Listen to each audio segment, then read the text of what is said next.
এই যে 2 দিন থেকে যে এই ছেলেটাকে দেখতেছে, সে তার মাকে খুন করেছে। মানুষ সত্য মিথ্যা না যাচাই করে একটা ছেলেকে এভাবে খুনি বানাইছে।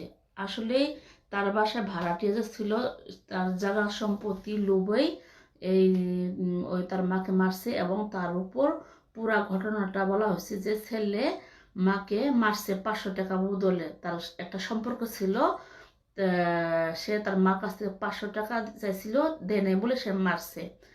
আসলে 500 টাকার জন্য একটা মাদ্রাসা পড়ুয়া ছেলে জীবনও তার মাকে মারতে পারে না, আর খুন করতে পারে না, কারণ সে নেশাও খায় না। সে যদি মারতো, সে কোরআন শরীফ পড়তো না, মাদ্রাসাও লেখাপড়া করতো না। পৃথিবী এখনো এতটা খারাপ হয় নাই যে তার মা তার ছেলেকে 500 টাকার জন্য মারবো। যদি মারারই হতো তাহলে তার মাকে আগেই মারতো। আর এটা পুরো একটা ষড়যন্ত্র, যে ছেলেকে ফাঁসানো হয়েছে, এমনভাবে ফাঁসাইছে ছেলে তার মাকে মারছে।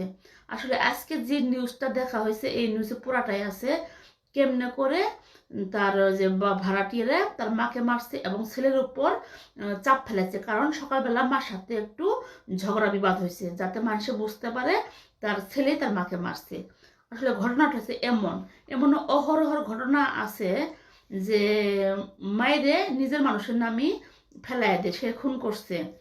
কিন্তু যে যদি স্কুলে লেখাপড়া করতো, যদি নেশা করতো, তাহলে ভাবা যাইতো যে সে খুন করছে তার মাকে।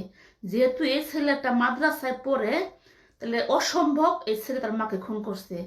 আর যখন পুলিশের বাড়ি খাওয়াবাই হোক, অনেকে পুলিশের বাড়িতে রিমান্ডেই মিথ্যাকে সত্য বানায় ফেলা, ঠিক আছে।